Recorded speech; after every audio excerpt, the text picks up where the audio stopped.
Have you ever heard someone say, running is much better than walking if you want to stay healthy? Well, not necessarily. In fact, for many people, walking can provide many of the same health benefits as running, with less stress on the body.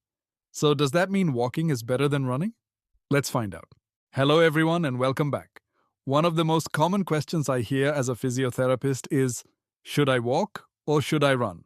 It's a great question because both activities are simple, affordable, and accessible ways to improve your health. But the answer is not as simple as saying one is good and the other is bad. The truth is that walking and running both have important benefits.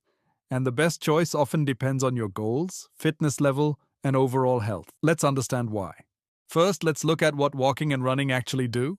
Both are forms of aerobic exercise, which means they make your heart and lungs work harder, improving your cardiovascular fitness. Both help burn calories, improve mood, and reduce the risk of conditions such as heart disease, high blood pressure, and type 2 diabetes. Now here's the interesting part.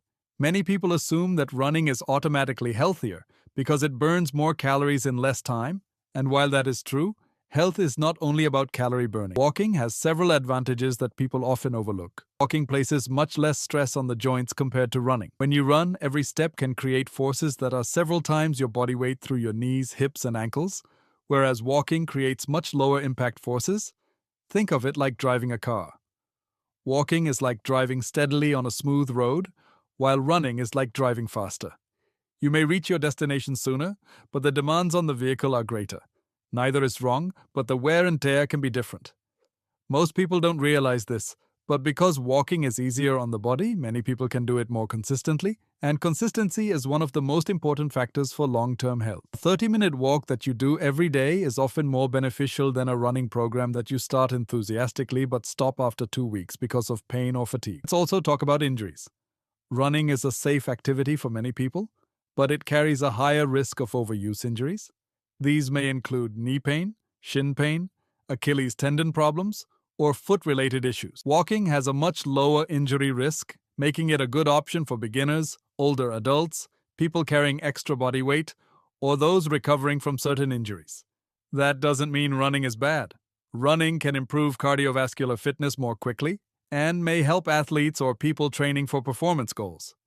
Some people simply enjoy running, and enjoyment is important because it helps you stay active. The key point is this: running is not automatically better than walking, and walking is not automatically better than running. Each has its own advantages.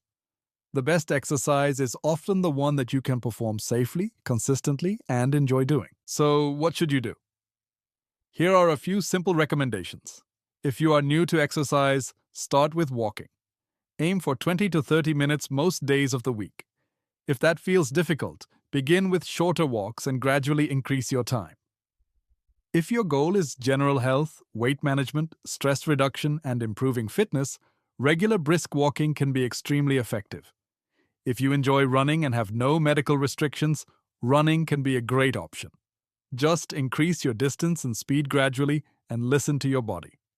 Pain that continues during or after exercise should not be ignored. A combination of both activities can work very well. The most important thing to remember is that both walking and running are excellent forms of exercise. Running may improve fitness faster and burn more calories per minute, but walking is easier on the joints, has a lower injury risk, and is often easier to maintain consistently. Choose the activity that fits your body, your goals, and your lifestyle. Thank you for watching. If you found this helpful, subscribe for more evidence-based physiotherapy and health education content.